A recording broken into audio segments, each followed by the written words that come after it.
बरतानवी वज़ीर आज़म ऋषि सुनक ने सेक्रेटरी दाखिला सोहेला ब्रावमैन को ओहदे से बरतरफ कर दिया है, क्योंकि उन्होंने बरतानिया में फ़लस्तीनियों के हक़ में होने वाले मुजाहरों पर तनकीद करते हुए पुलिस के नरम रवैये पर सवाल उठाए थे, जिसके बाद वो खुद तनकीद की जद में आ गई थी और बरतानवी वज़ीर आज़म ऋषि सुनक पर भी दबाव आ गया था, जिस पर उन्होंने सेक्रेटरी दाखिला को बरतरफ कर दिया। ये वाज़ेह रहे कि खुद ऋषि सुनक इसराइल की मुसलसल हिमायत कर रहे हैं और उसकी तमाम कार्रवाइयों के साथ खड़े हैं, और इस तनाज़े के आगाज़ के बाद वो खुद इसराइल का दौरा भी कर चुके हैं। इसके अलावा इसराइल के सबसे बड़े इत्तेहादी अमेरिका पर भी दुनिया के साथ साथ अपने अवाम का दबाव बढ़ता जा रहा है। सीज़ फायर के मुतालबात हो रहे हैं। खुद बाइडेन इंतजामिया के अहलकार भी एक पेज पर नहीं हैं, जबकि अरब ममालिक में तैनात अमरीकी सिफारतकार मरासले भेजकर इसराइल से मुतालिक पॉलिसी पर अमरीकी हुकूमत को खबरदार कर रहे हैं। इस जंग के आगाज़ के बाद से अमरीकी सदर जो बाइडेन एक तरफ इसराइली कार्रवाइयों की हिमायत कर रहे हैं और उसे माली और अस्करी मदद भी फराहम कर रहे हैं, लेकिन साथ ही वो ये भी चाहते हैं कि दुनिया के सामने अमन के हवाले से अमरीका का अपना इमेज भी ख़राब ना हो और उसके आलमी असर व रसूख पर भी सवाल ना उठे, मगर वो इस हवाले से मुकम्मल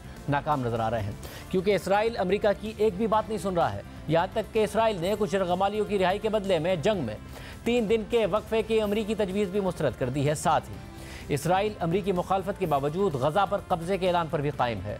यो बाइडेन इंतजामिया शदीद दबाव और मुश्किल सिफारती सूरत हाल से दो चार है। इस पूरी सूरत हाल के हवाले से अल जज़ीरा में एक आर्टिकल शाया हुआ, जिसके मुताबिक गुज़िश्ता हफ्तों में दर्जनों ममालिक इसराइल से जंग में आर्जी वक्फे का मुतालबा करते रहे हैं, जिन्हें इसराइल मुस्तरद कर चुका है। गुज़िश्ता जुमेरात को एक सरप्राइज बयान में व्हाइट हाउस ने दावा किया कि इंसानी बुनियादों पर इसराइल अपने मिलिट्री ऑपरेशन में महदूद वक्फा कर देगा, लेकिन अब तक ऐसा एक भी वक्फा नहीं हुआ है। इसके अलावा अमरीकी वज़ीर ख़ारजा एंटनी ब्लिंकन ने भी कहा था कि इसराइल को गज़ा पर दोबारा कब्जा नहीं करना चाहिए और वो फ़लस्तीनी जो गज़ा से भाग गए हैं उन्हें वापस आने की इजाज़त मिलनी चाहिए। आर्टिकल के मुताबिक इसराइल मशरिक़ वस्ता में अमरीका का मजबूत और काबिल भरोसा इत्तेहादी है और ऐसा मुमकिन नहीं है कि दोनों तरफ की इंतज़ामिया में इख्तलाफात की वजह से दोनों ममालिक के ताल्लुकात ख़राब हो जाएँ, लेकिन खुद अमेरिका को अपने मशरिक़ वस्ता में इसराइल के साथ साथ अरब स्ट्रेटेजिक पार्टनर्स की भी ज़रूरत है।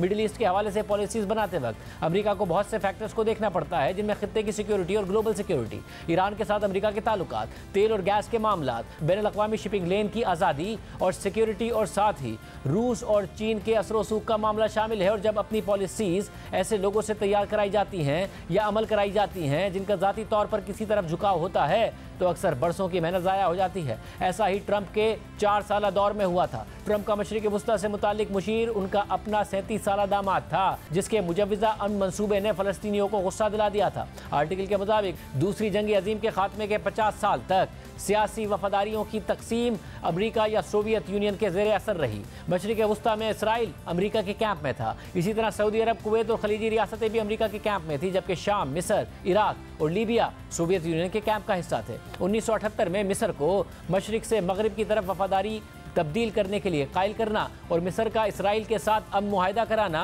मशरिक़ वस्ता में वाशिंगटन की बड़ी कामयाबी थी। इसके अलावा शाह ईरान के दौर में खित्ते में ईरान शायद सबसे बड़ा अमेरिका का हामी मुल्क था, लेकिन 1979 में ईरान में आने वाले इस्लामी इनकलाब ने यह सब बदल दिया। रातों रात ईरान अमेरिका का सबसे बड़ा दुश्मन बन गया। फिर अमेरिका ने सद्दाम हुसैन की मदद शुरू कर दी और अपने से बड़े हमसाये से जंग के लिए इराक को उकसाया।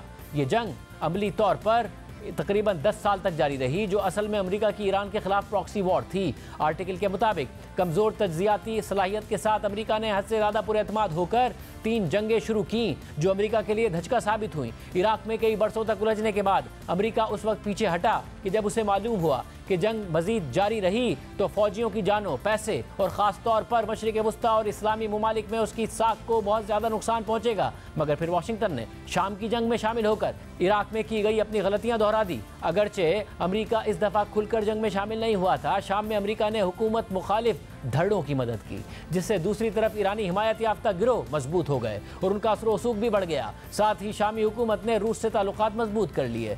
नतीजतन ईरान ने खित्ते में अपना असर रसूख फैला दिया और अमेरिका इस हवाले से नाकाम नजर आया। खित्ते में कुछ दूसरे तनाज़ात के दौरान भी अमरीकी ताकत और असर रसूख से पर्दा उठ गया, चाहे सऊदी अरब और यमन के हुसियों के दरमियान जंग रोकने में अमरीका की नाकामी हो या फिर लीबिया में तनाज़ा ख़त्म करने में नाकामी हो। लिहाजा ये समझ में आने वाली बात है कि 2024 के इंतखाबात से पहले जो बाइडेन एक मुतवाज़िन अंदाज के साथ खित्ते में सरगर्म नजर आना चाहते हैं, जिससे जाहिर हो जाए कि अमेरिका अब भी अमन में सालिसी करने की सलाहियत रखता है। यानी अमेरिकी सदर जो बाइडेन चाहते हैं कि मशरिक़ वस्ता में अमेरिका ऐसा किरदार अदा करे कि जिससे उसकी साख बहाल हो जाए और वो एक आलमी लीडर का किरदार निभाए, जिससे बाइडेन को इलेक्शन में फ़ायदा मिले। लेकिन फ़िलहाल ऐसा होता दिखाई नहीं दे रहा है। जो बाइडेन के लिए इलेक्शन के दौरान मुश्किलात पैदा हो सकती हैं, क्योंकि खुद अमेरिका के अंदर से भी उन पर दबाव बढ़ रहा है। स्टेट डिपार्टमेंट से इस्तीफे सामने आ रहे हैं। साथ ही उनकी गुज़िश्ता इंतखाबी मुहिम चलाने वाले 500 अफराद ने खत लिखकर सीज फायर में नाकामी पर एहतजाज किया है और तबसरे हो रहे हैं कि यह दबाव अमेरिकी सदर जो बाइडेन को सीज फायर और मुदाखलत करके इसराइली जारियत रुकवाने पर मजबूर कर देगा, क्योंकि